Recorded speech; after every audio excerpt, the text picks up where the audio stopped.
Amados hermanos, que el Señor les bendiga, tengan todos ustedes muy buenas tardes. Sean bienvenidos los que estamos aquí presentes hoy día domingo, Día del Señor, y también los que nos están viendo en el canal en vivo en YouTube. Quisiera por favor invitarles que abran su Biblia ahí en el libro de Efesios capítulo 4. Ustedes recuerdan que estamos haciendo un estudio expositivo del libro de Efesios y estamos prácticamente ya en el capítulo 4. Y hemos visto ya algunos textos, la primera porción de este capítulo 4 del versículo 1 al 16. Recordará usted que el apóstol Pablo hace énfasis en un aspecto importante de la iglesia, del cuerpo de Cristo, que es la unidad, ¿verdad?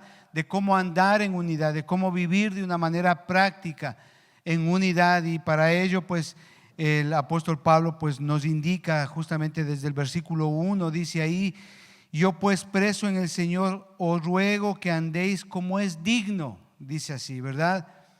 Digno de la vocación con que fuisteis llamados. Es decir, que hay una exhortación de parte del apóstol Pablo a todos los creyentes, al cuerpo de Cristo, a andar, a vivir de acuerdo al llamado que el Señor ha hecho a cada uno de nosotros. Y para ello, pues el Señor, para edificar la iglesia, el Señor ha dotado pues a todos los hermanos que hemos venido a Cristo, pues nos ha dado dones, ¿verdad? Que es para edificar la iglesia, justamente para edificar la iglesia, para vivir en unidad de una manera práctica, visible. Eso hemos estado viendo a lo largo de las semanas anteriores y nos hemos estacionado justamente en los versículos 12 y 13 las semanas anteriores. Es porque hay una gran necesidad de entender, de comprender qué significa este asunto de crecer espiritualmente, cuáles son las implicaciones, por qué es necesario que el creyente crezca, madure espiritualmente. Y eso justamente hemos estado en las semanas anteriores, nos hemos detenido un poquito para explicar justamente esto, la importancia que es el crecer espiritualmente. Como mi hermano lo dijo acá en la reflexión, Dios está preocupado en el crecimiento espiritual de cada miembro de la iglesia, y Dios toma esto de una manera muy en serio, tanto que Él está preocupado justamente desde el pasado eterno en nuestro crecimiento, en nuestra madurez espiritual. Dios está preocupado en el presente de cómo vamos madurando espiritualmente a lo largo de nuestra vida como creyentes en la iglesia. Pero también Dios está preocupado que cuando el día del Señor se cumpla, todos vamos a ser a la imagen y semejanza de Cristo, completamente, de un varón perfecto.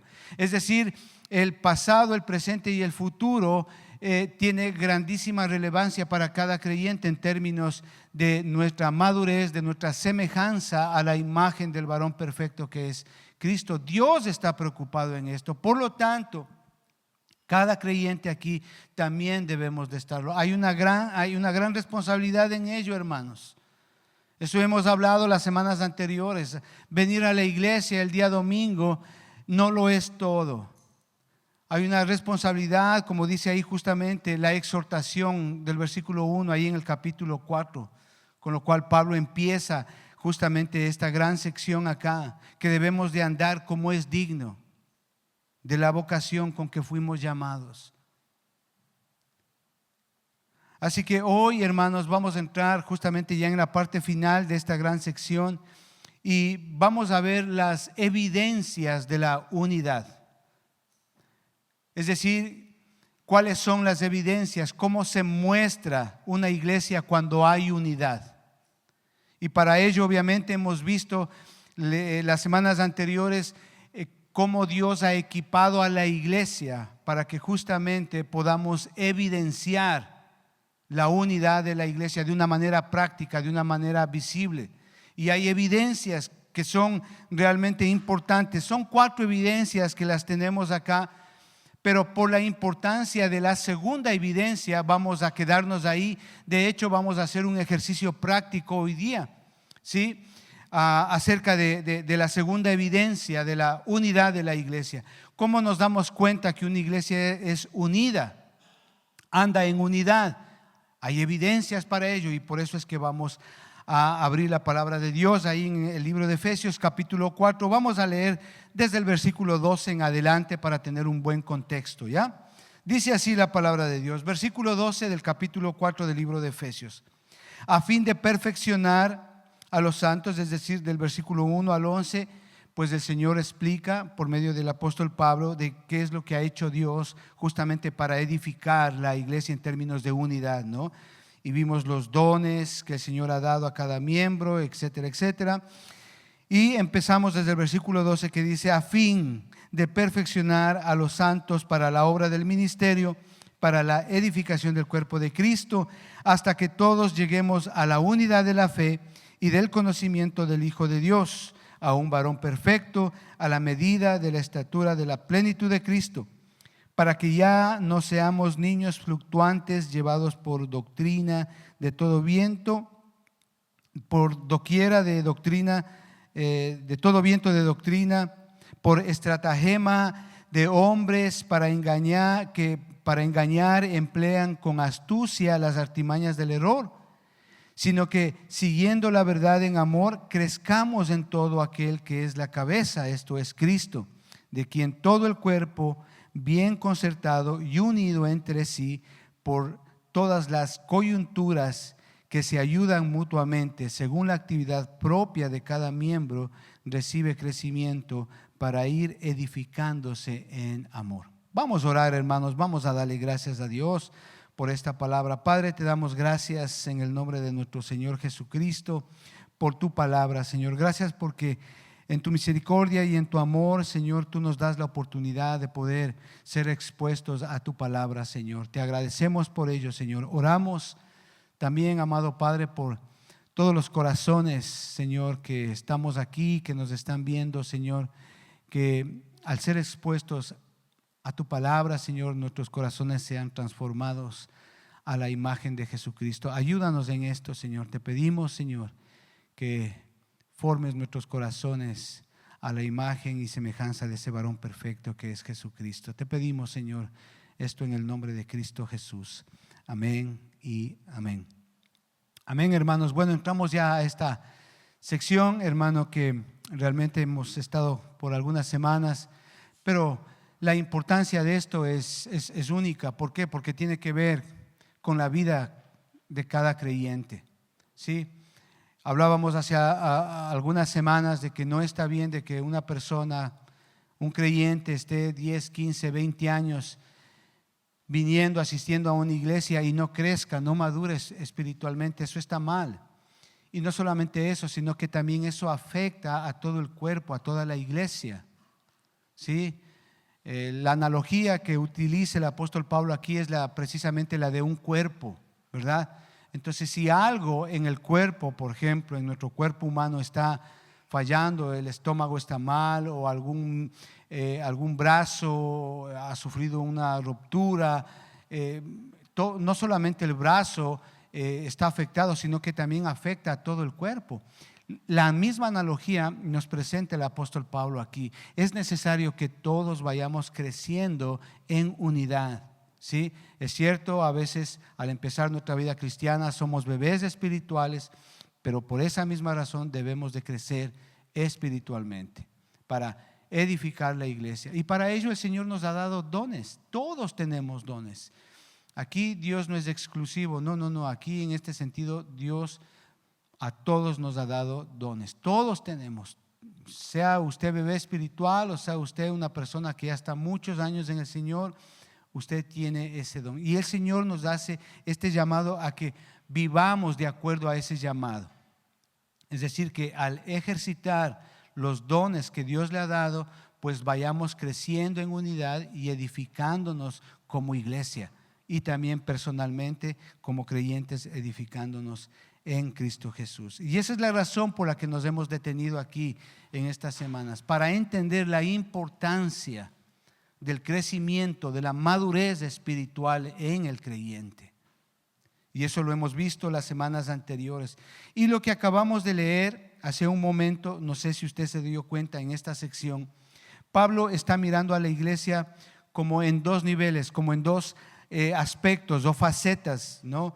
Por un lado, Pablo, estoy refiriéndome, él está viendo al cuerpo de Cristo compuesto por todos los creyentes verdaderos que crecen progresivamente hasta alcanzar la madurez espiritual, a la medida de la estatura de la plenitud de Cristo, versículo 13, ¿verdad? Pero por el otro lado también Pablo está viendo a la iglesia, al cuerpo de Cristo, a la asamblea de creyentes, sirviéndose los unos a los otros, creciendo juntos y en consecuencia experimentando la unidad espiritual que es requerida en la iglesia. O sea, dicho de otra manera, el propósito de Dios al otorgar dones espirituales a los creyentes es justamente para capacitar a los santos para la obra del ministerio, ¿sí? Y en este sentido, justamente que la iglesia, el cuerpo de Cristo, sea edificado. Resumiendo todo esto, el propósito de los dones es capacitarnos. El fin de los dones es el crecimiento de la iglesia en unidad. Versículo 13, que es lo que acabamos de leer. Pero es interesante, acá en el versículo 13 dice así: hasta que todos lleguemos a la unidad de la fe. Pues bien, ¿qué se refiere la unidad de la fe? ¿A qué se refiere esto cuando dice a la unidad de la fe? Cuando aquí el apóstol Pablo está hablando acerca de la unidad de la fe, se está refiriéndose a la fe que es y que tiene que ver con la doctrina apostólica. Es decir, usted tiene que entender que la primera iglesia recibió el testimonio de Cristo por medio de los apóstoles. O sea, un testimonio fidedigno, un testimonio verdadero de primera mano. Es decir, los apóstoles que fueron ahí, usted sabe, apartados por el Señor Jesucristo, seleccionados por el Señor Jesucristo, ahí en el capítulo 10 de Mateo, del versículo 1 al versículo 4, está hablando de que ellos, estos apóstoles escogidos por Cristo, fueron los que enseñaron la doctrina de Jesucristo a la iglesia, a la primera iglesia. Es decir, fue un mensaje fidedigno, un testimonio verdadero, ciertísimo. Debió haber sido impresionante esto. De hecho, ahí en Juan capítulo 14 y versículo 26, el Señor Jesucristo está hablando de este tema. Dice: pero el Espíritu Santo, a quien el Padre enviará en mi nombre, los consolará y les enseñará todas las cosas y les recordará todo lo que yo os he dicho. Impresionante. Es decir, el Espíritu Santo les recordaba a los apóstoles todas las cosas que habló el Señor Jesucristo. Porque claro, el Señor Jesucristo ya ascendió al cielo y el Espíritu Santo bajó ahí en Hechos capítulo 2. Y el Espíritu Santo les recordaba. Y después de eso usted ve en Hechos capítulo 2 y capítulo 3, usted le ve predicando al apóstol Pedro. Impresionante, en 2 semanas ganó 5,000 personas. ¿Predicando qué? Lo que Jesucristo les enseñó. Interesante, hermano.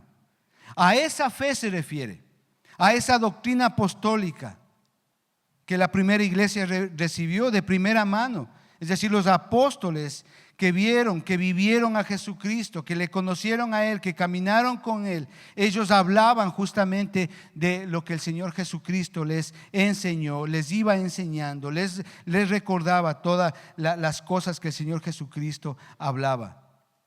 Es decir, el cuerpo de doctrina que se nos ha sido dado justamente hasta el día de hoy, se nos ha comunicado y que de hecho hemos de recibir y hemos de creer en esa doctrina.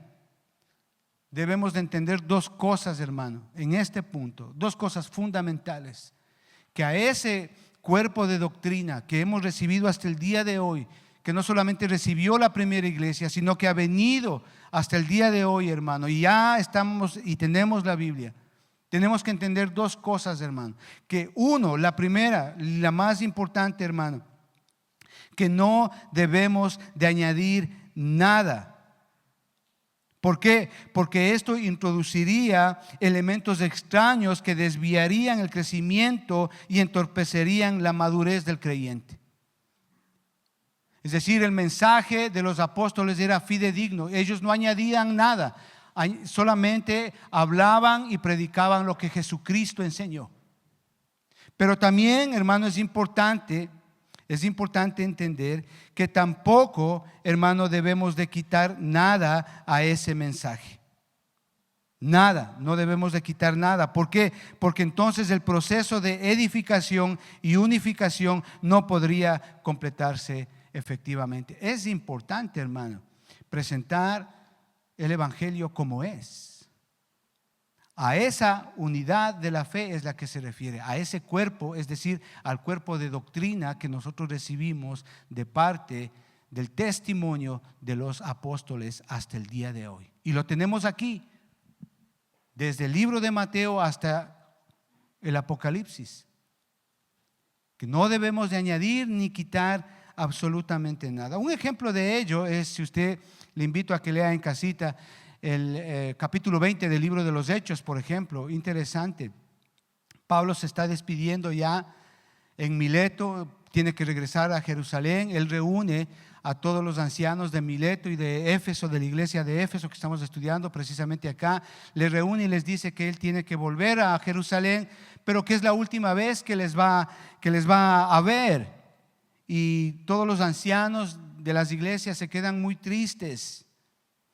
Y justamente ahí él les recomienda lo siguiente.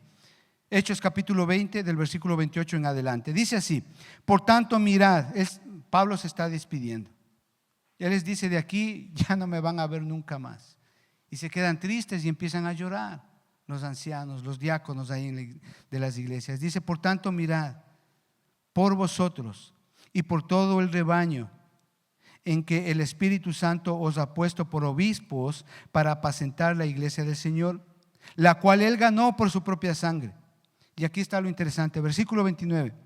Porque yo sé que después de mi partida entrarán en medio de vosotros lobos rapaces que no perdonarán al rebaño.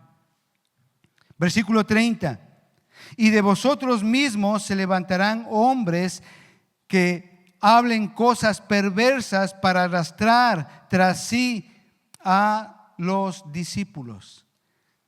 Impresionante la advertencia que le da el apóstol Pablo a los ancianos de las iglesias de Mileto y de Éfeso. Impresionante. Tengan cuidado, les dice. Lo que les está diciendo es: sigan predicando la verdad del evangelio.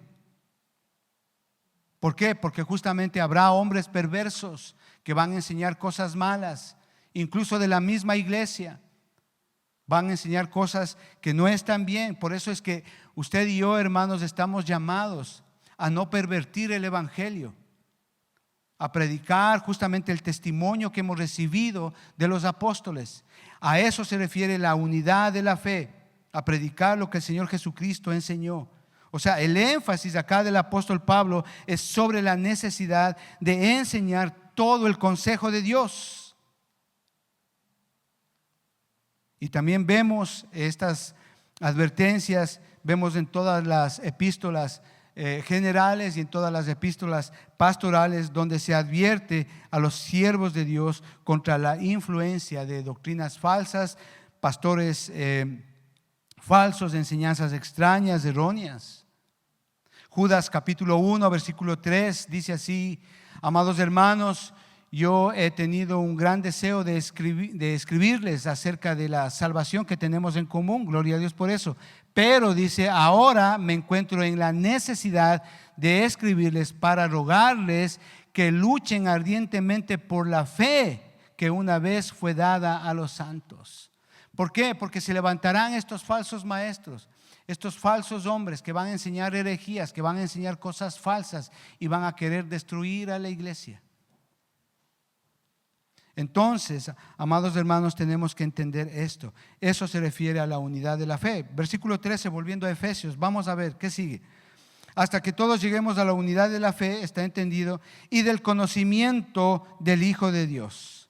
¿A qué se refiere cuando el apóstol Pablo está diciendo esto? Escuche, amado hermano, la fe no se trata de un mero conocimiento intelectual de ciertos dogmas o de ciertos credos por lo cual usted puede alcanzar la unidad deseada en la iglesia. No, hermano. No. Esto excede mucho más que esto. A veces las personas, los creyentes, piensan que solamente por venir a la iglesia un domingo, pues ya con eso pues están bien con Dios y con los demás. No es así, hermano. El conocimiento del Hijo de Dios excede muchísimo más a esto, hermano. La palabra del apóstol Pablo que está usando aquí en la palabra conocimiento es la palabra en griego epignosis, que significa conocimiento pleno o exacto. Indica la realidad de la experiencia del creyente cuando se une al Señor y anda en comunión con Él.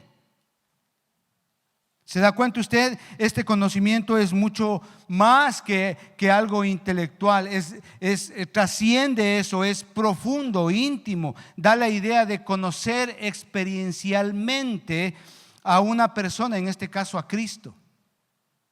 No se trata de saber versículos bíblicos y memorizarse versículos bíblicos o de cumplir ciertas cosas que se manda, por ejemplo, en una iglesia. No, se trata el conocimiento del Hijo de Dios, se trata de conocerle a Él de una manera personal, única, una unión, una interrelación. El conocimiento indica la realidad de la experiencia del creyente. A eso es lo que yo me estoy refiriendo. Cuando se une al Señor y camina en comunión con el Señor, a eso me estoy refiriendo. Un ejemplo para entender esto sería Juan capítulo 15, versículos 4 y 5, que yo creo indica justamente esto. Dice así, el Señor Jesucristo está hablando ahí, dice: permanezcan en mí y yo en ustedes, así como el pámpano no puede llevar fruto por sí mismo si no permanece en la vid. Se da cuenta, siempre es la referencia de permanencia, relación, intimidad, comunión. Así como el pámpano, si no permanece en la vid, así tampoco ustedes, si no permanecen en mí. Yo soy la vid y ustedes los pámpanos. El que permanece en mí y yo en él, este lleva fruto, porque separados de mí ustedes nada pueden hacer. Decir, cuando se refiere aquí al conocimiento del Hijo de Dios, se refiere a una dependencia del Señor, a estar en comunión con Él, una relación íntima con Él, en términos de sometimiento, en términos de obediencia, en términos de amor. ¿Se da cuenta usted? O sea, es un continuo dar y recibir. A eso se refiere. Volvamos a Efesios capítulo 4, versículo 13, dice ahí: hasta que todos lleguemos a la unidad de la fe, está entendido, y del conocimiento del Hijo de Dios está entendido, a un varón perfecto, dice, a un varón perfecto, a un hombre perfecto, dicen en otras traducciones, a un hombre perfecto a la medida y la estatura de la plenitud de Cristo. ¿A qué se refiere esto, hermano? Para entender este punto usted debe de vivir el punto anterior que lo explicamos, el punto 2, el conocimiento pleno de Cristo. Es vital, amados hermanos, para llegar a la estatura y a la plenitud de Cristo. Entender, saber, conocer, tener una relación con Cristo para llegar justamente a esa estatura. Esto es tanto en alcance como en profundidad, para llegar a la perfección, a la madurez espiritual que está diciendo acá en este versículo. La palabra que utiliza el apóstol Pablo aquí para estatura es la palabra geliquía, que él está utilizando acá, que puede significar tanto edad como estatura, en contraposición a lo que es ya una persona ya adulta, ¿verdad? En referencia o en contraposición a un niño que le falta crecer en estatura y en edad también.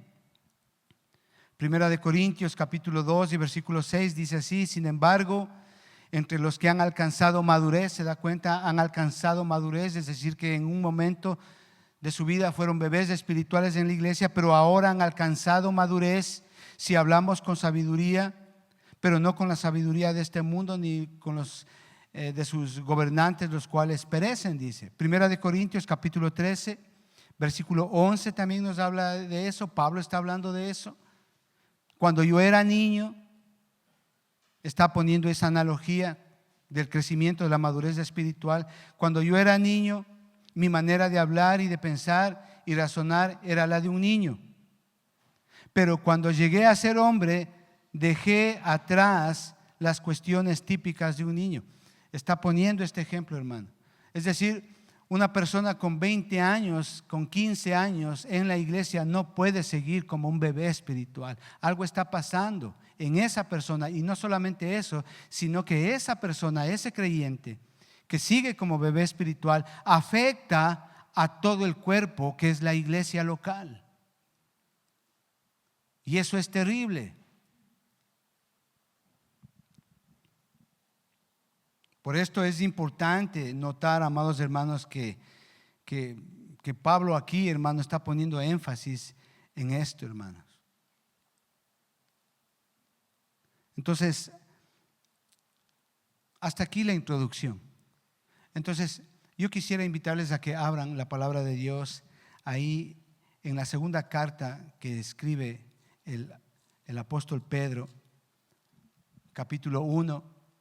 Vamos a hacer hoy día un ejercicio práctico como iglesia. Vamos a ir leyendo.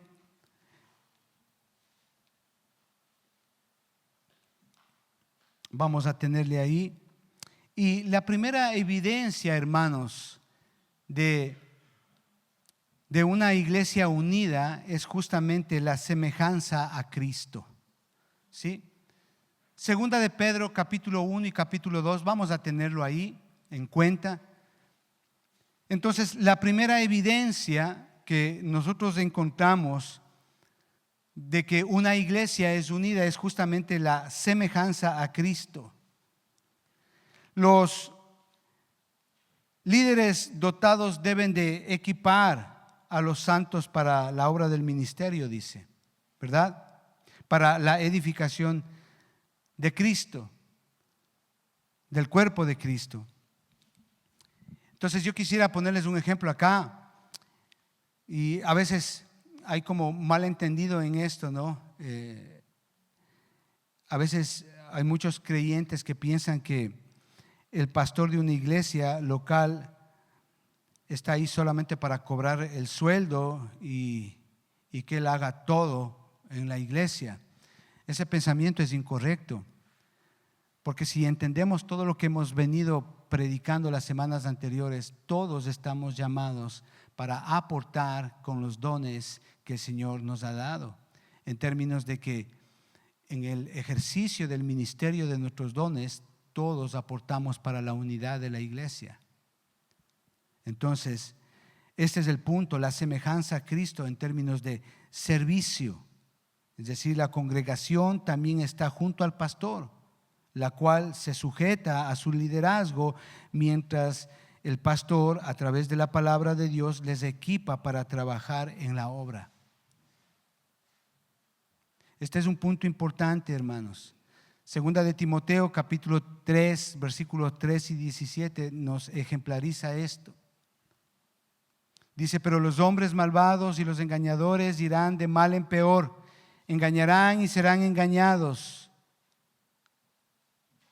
Tú, por tu parte, persiste en lo que has aprendido y en lo que te persuadiste, pues sabes de quién has aprendido. Tú desde la niñez has conocido las sagradas escrituras, las cuales te pueden hacer sabio para la salvación. ¿Se da cuenta? Está hablando de un proceso de aprendizaje, el cual recibió Timoteo. Te harán sabio, dice ahí, para la salvación, por la fe en Cristo Jesús. Y luego el versículo 16, que todos no sabemos de memoria: toda la escritura es inspirada por Dios. Es decir, la labor del pastor en la iglesia es enseñar la palabra de Dios. Y en base a eso, cada creyente ser edificado en la palabra de Dios, para que en el ejercicio de su ministerio, de sus dones, él pueda colaborar, o los hermanos todos colaboramos para la edificación y la unidad de la iglesia. Toda la escritura es inspirada por Dios, útil para enseñar, para redarguir, corregir, instruir en justicia, a fin de que el hombre de Dios sea perfecto, enteramente preparado para toda buena obra. Eso es semejanza a Cristo. ¿Se da cuenta usted acá? Los miembros de la iglesia crecen alimentándose de la palabra de Dios, mientras ejercitan sus dones y sirven y se sirven los unos a los otros. Mateo capítulo 20, versículo 28 dice así, que el Señor Jesucristo no vino a ser servido, sino a servir. ¡Qué ejemplo! Todos estamos llamados acá en la iglesia para servir, para hacer uso del don que Dios nos ha dado. Y en esos términos y en ese aspecto, la iglesia siga creciendo y los santos sigan edificándose a la imagen de Jesucristo. Es decir, la responsabilidad que todos los que estamos aquí, los que nos están viendo, si son cristianos, es muy relevante para su vida cristiana. Esa es la primera evidencia, ser semejante a Cristo. ¿Cuánto de Jesucristo refleja nuestra congregación?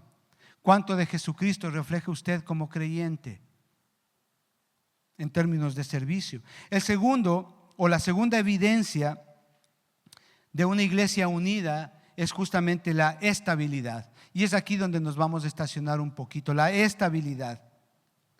Les digo esto, hermano, porque al creyente maduro en la fe no le mueve cualquier novedad religiosa que aparezca por ahí.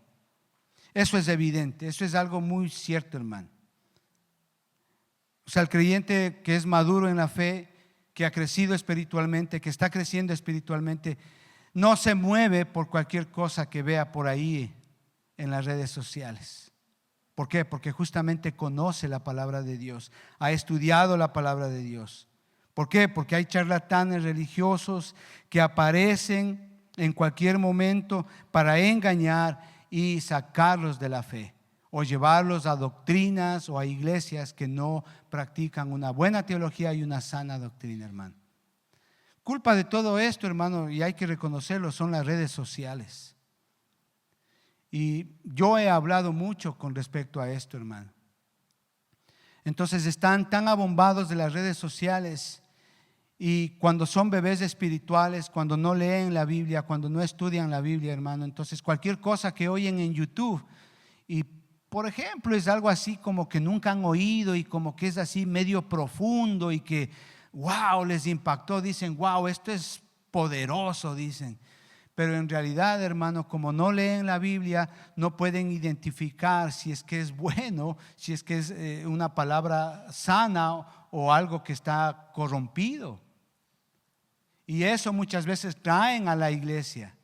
Y ahí es justamente donde viene el problema, hermano. Porque esos pensamientos, esas doctrinas falsas, hermano, no podemos permitir nosotros acá en la iglesia. Por eso acá nosotros siempre enfatizamos el estudio de la palabra de Dios, la lectura de la palabra de Dios.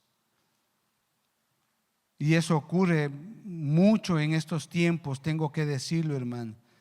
De ahí, hermano, tanto en el Antiguo Testamento como en el Nuevo Testamento, hermano, se nos advierte de esto, de que tengamos cuidado de estas falsas doctrinas, de estos falsos hombres que enseñan con astucia, que engañan a la gente, hermano.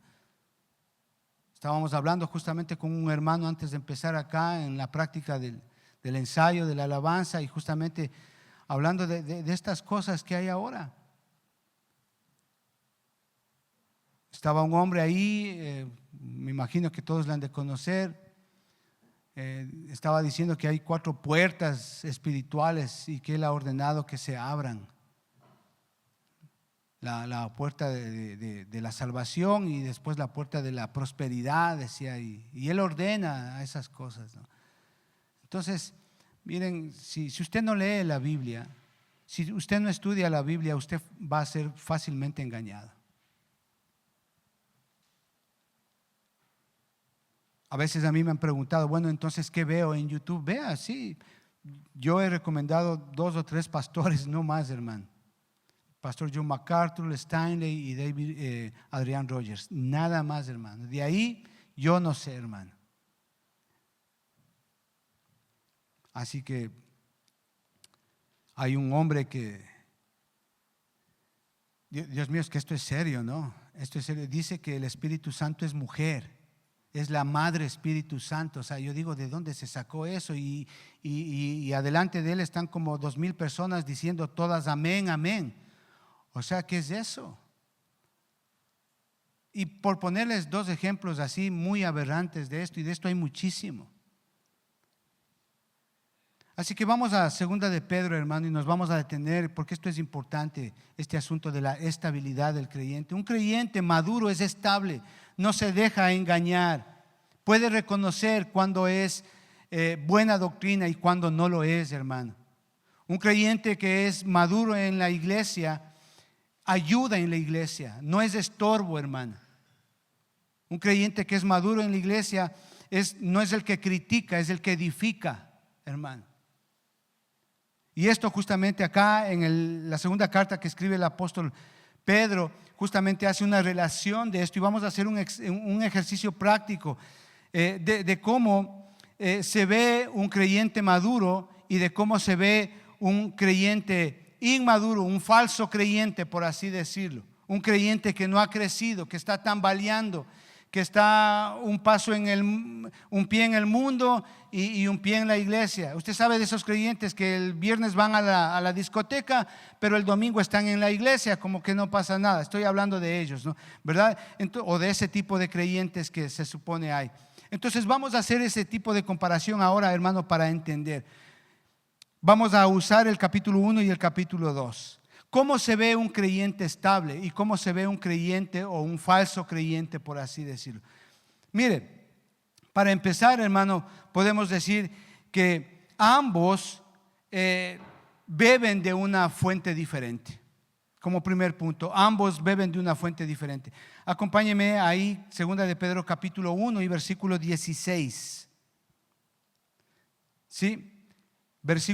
Capítulo 1, versículo 16. Dice así: porque no os hemos dado a conocer el poder y la venida de nuestro Señor Jesucristo siguiendo fábulas artificiosas, sino como habiendo visto con nuestros propios ojos su majestad. ¿Se da cuenta? La fuente de un creyente maduro, de un creyente verdadero, es justamente la palabra de Dios, la verdad de la palabra de Dios. Ahora acompáñeme al capítulo 2, versículo 3. Dice así: y por avaricia harán mercadería de vosotros con palabras fingidas. Sobre los tales ya de largo tiempo la condenación no se tarda y su perdición no se duerme. ¿Se da cuenta?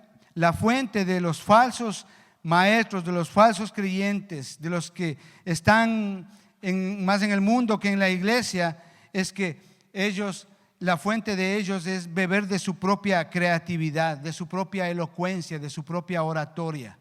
Usted ve, hay pastores que tienen una oratoria, una elocuencia impresionante, que pueden convencer y decir: oh, wow, este habla la verdad. Pero realmente su fuente no es la palabra de Dios, su fuente es la motivación emocional, la ayuda emocional del momento, la prosperidad, todos asuntos terrenales. La fuente es diferente. O muchas veces utilizan la palabra de Dios, pero también el libro de tal, o el libro de tal profeta, o el libro de tal que vio no sé cuántas visiones. No es así, hermano. La fuente de un verdadero creyente, de un creyente estable, es únicamente la palabra de Dios. Pero no solamente eso, sino que ambos podemos ver que tienen un mensaje diferente. Mire el capítulo 1, versículo 3. Como todas las cosas que pertenecen a la vida y a la piedad nos han sido dadas por su divino poder mediante el conocimiento de aquel que nos llamó por su gloria y excelencia. Si ve, el mensaje es diferente. Es decir, para el creyente verdadero, Jesús es el centro. Ahora acompáñame a leer el capítulo 2 y versículo 1. Pero hubo también falsos profetas entre el pueblo, como habrá entre vosotros falsos maestros, que introducirán encubiertamente herejías destructoras y aún engañarán al Señor que los rescató, y trayendo sobre sí mismos destrucción repentina. ¿Se da cuenta? El mensaje es totalmente diferente. Para el falso maestro, para el falso creyente, Jesús está al margen. Ellos introducen herejías, introducen cosas que no es del Señor. El mensaje para el creyente estable, para el creyente maduro, siempre es y gira alrededor de Jesucristo. Pero también ellos tienen una posición diferente. Mire el versículo 4 del capítulo 1. Hay una posición diferente. Por medio de los cuales nos ha dado preciosas y grandísimas promesas, para que por ellas llegaseis a ser participantes de la naturaleza divina, habiendo huido de la corrupción que hay en el mundo a causa de la concupiscencia. Si ve, para el creyente estable, su posición, su lugar del verdadero creyente es esa: escapar de la corrupción, se aparta del mal, no negocia con el pecado. Esa es la posición del verdadero creyente y lo tiene claro. Sin embargo, acompáñeme ahí al capítulo 2 y versículo 19.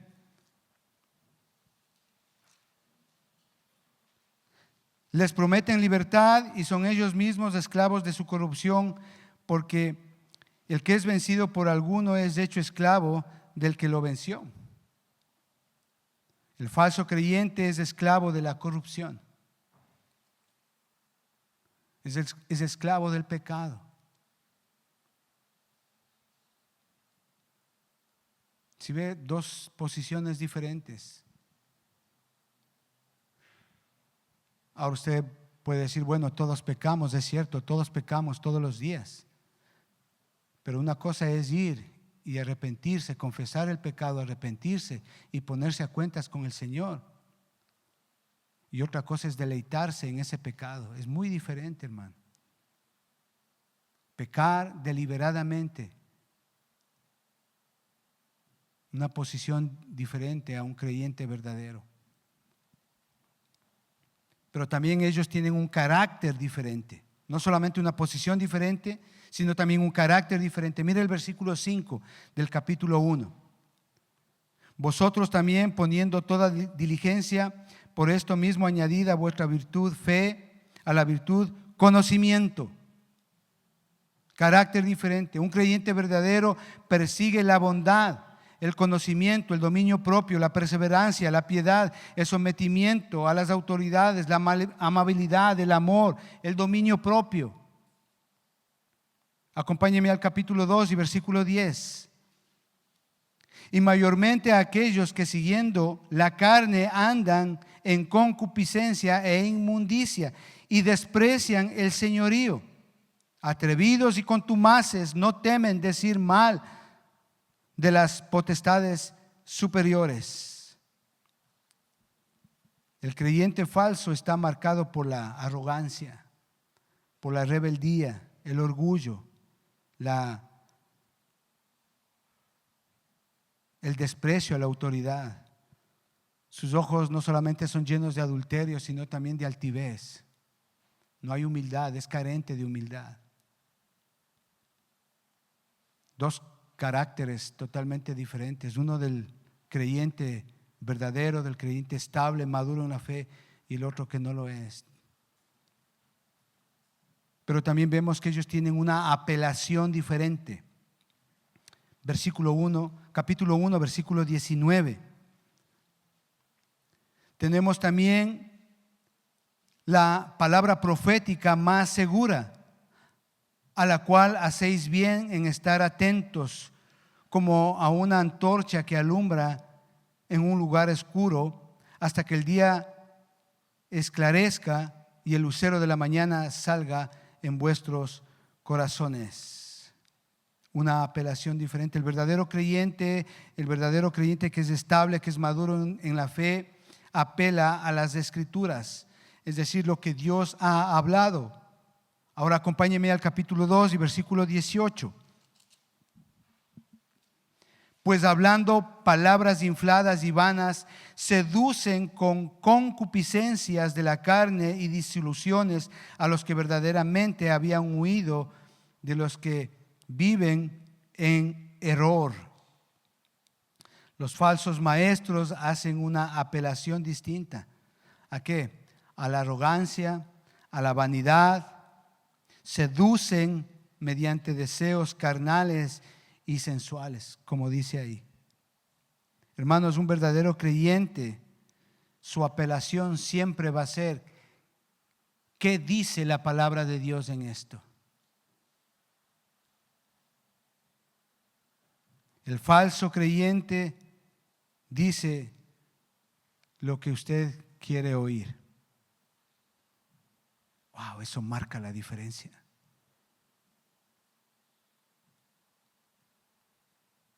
No solamente tienen una apelación diferente, también tienen un fruto diferente. Acompáñeme al capítulo 1 y versículo 8. Porque si estas cosas están en vosotros y abundan, no os dejarán estar ociosos ni sin fruto en cuanto al conocimiento de nuestro Señor Jesucristo. ¿Se da cuenta? Se refiere al resultado del mensaje de la palabra de Dios, es decir, a lo que la palabra de Dios hace en usted. Hay un fruto, se ve, se nota.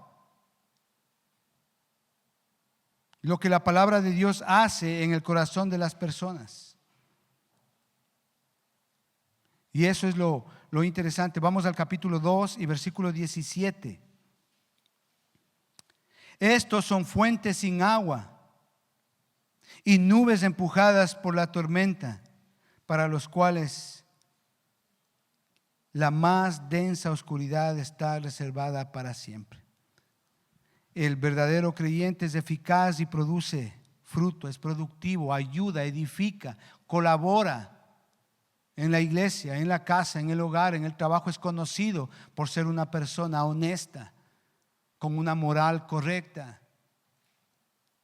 Sin embargo, el que no lo es, el falso creyente, es el que promete mucho pero produce muy poco. Ahí dice claramente: nubes sin agua, sin fruto. Pero también vemos que el final es diferente para cada uno. Acompáñeme al capítulo 1 y versículo 11. Porque de esta manera os será otorgada amplia y generosa entrada al reino eterno de nuestro Señor y Salvador Jesucristo. El verdadero creyente, el creyente que es estable, que está madurando y semejándose a Jesucristo, pasará su eternidad en el cielo. Acompáñeme al capítulo 2 y versículo 3. Y por avaricia harán mercancía de vosotros con palabras fingidas, sobre los tales ya de largo tiempo la condenación no se tarda y su perdición no se duerme. El creyente falso, hermano, el creyente que no ha crecido espiritualmente, lastimablemente su condenación es el infierno. El juicio está seguro para ellos, un juicio eterno de perdición. Aquí, amados hermanos, estamos viendo las declaraciones de Pablo en estos 2 capítulos, que justamente nos recuerdan a la iglesia la necesidad de ser protegida de todas estas personas que pueden llegar a la iglesia con este tipo de enseñanzas y que pudieran hacer más mal que bien.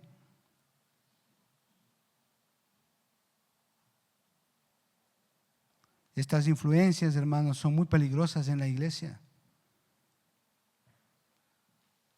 que pueden afectar a muchos hermanos y pueden poner en tela de duda la veracidad de la palabra de Dios, pueden poner en duda la deidad de Jesucristo. Hay Hay religiones, hay doctrinas, hay denominaciones que no creen en la deidad de Jesucristo. No creen en la exclusividad de la salvación. Creen que la salvación a veces es por obras y eso enseñan. Sin embargo, hemos estudiado que no es así. La salvación es por la fe en Jesucristo, es un don de Dios. Y si vienen estas personas, les damos la bienvenida. ¿Por qué? Porque estas personas también necesitan de Cristo, tanto como nosotros, pero no debemos de permitir que ellos tengan influencia en nuestra iglesia. Tienen que ser reformados, cambiados, si ellos lo desean. Resumiendo, hermanos, los bebés espirituales, los débiles en la fe, los inestables en la fe, son más susceptibles de caer, de retroceder, de ser tibios, de volver al mundo, de dar mal testimonio a los incrédulos. Y eso pasa todos los días, muchas veces, hermano.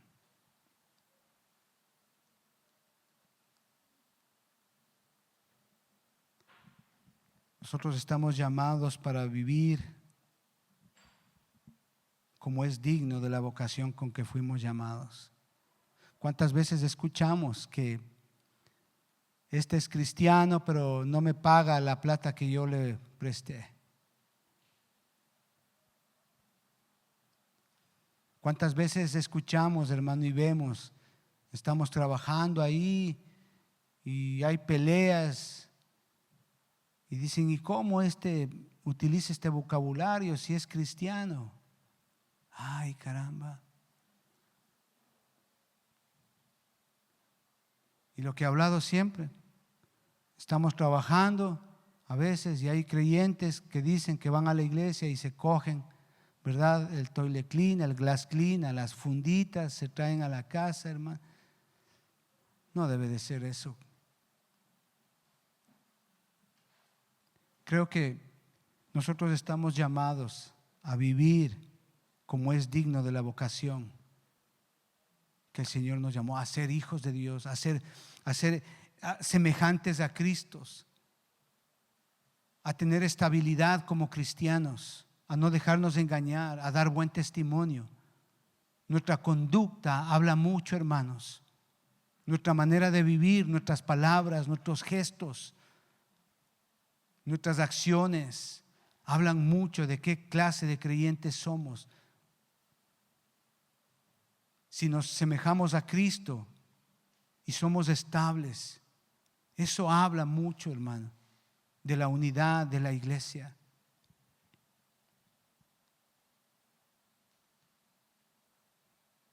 Y esa es la razón por la que muchas personas dicen, las que están en el mundo, que por eso no quieren venir a la iglesia, porque hemos dado mal testimonio.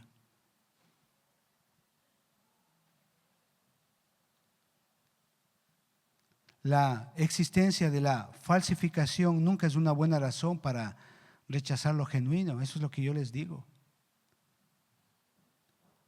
Han venido muchas veces donde mí, oye, pero si este es cristiano, si esta va a tu iglesia y mira lo que hizo. Y les digo, mira, el hecho de que venga a la iglesia no quiere decir que sea cristiano.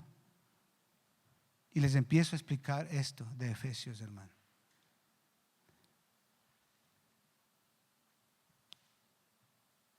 Es cierto, hermano, hay cristianos falsos que hacen más daño que bien.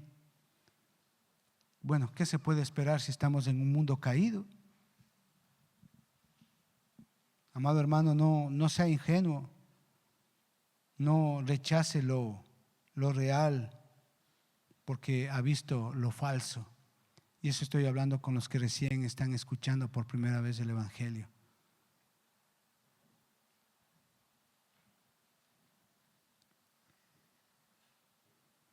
Eso digo a los que muchas veces dan excusas y que presentan excusas muy, muy penosas, desgraciadamente. Así que, hermanos, esto quería yo compartir con ustedes. Y ojalá que Si hay algo, hermano, que podemos reflexionar, es todo el capítulo 1 de Segunda de Pedro, y pedirle al Señor que nos dé la sabiduría, la capacitación para vivir así como en el capítulo 1, hermano. Padre, te damos gracias en el nombre de nuestro Señor Jesucristo. Gracias, Señor, porque en tu amor, Señor, tú nos has hecho un llamado y demandas que vivamos como es digno de la vocación con la que fuimos llamados. Padre Santo, ayúdanos a vivir. Ayúdanos, Señor, a semejarnos a Cristo cada día. Que tu palabra vaya formando esa imagen de Jesucristo en nosotros y que podamos dar fruto de esa relación con Jesucristo. Señor, oramos, Señor, para que tú nos ayudes, Señor, nos capacites a beber de solamente una fuente, que sea la palabra de Dios y nada más, Señor, no ideologías, no filosofías, sino solamente que nuestra fuente de alimento espiritual sea la palabra de Dios. Y que Jesucristo sea el centro de nuestra vida, de nuestro ser, de nuestra adoración, de nuestra vocación, de nuestro servicio. Señor, que nuestra posición como creyentes, Señor, te pedimos que sea lejos del pecado, lejos de la corrupción, apartarnos de eso, no negociar con el pecado. Señor, que cuando estemos en cualquier parte que estemos, Señor, nuestra conducta sea reflejando a Jesucristo en términos de bondad, en términos de dominio propio, en términos de piedad, de sometimiento, de amabilidad, de servicio, de ayuda, de amor. Señor, que siempre en cualquier situación que estemos, apelemos a tu palabra y digamos, ¿qué dice Dios para esta situación? Que no sean otras filosofías, que no sea lo que el mundo ha establecido como moda, no, sino que en esa situación nosotros digamos, ¿qué dice Dios en tu palabra para esto? Y te agradecemos, Señor, por el fruto que nos has permitido dar. Gracias, Señor.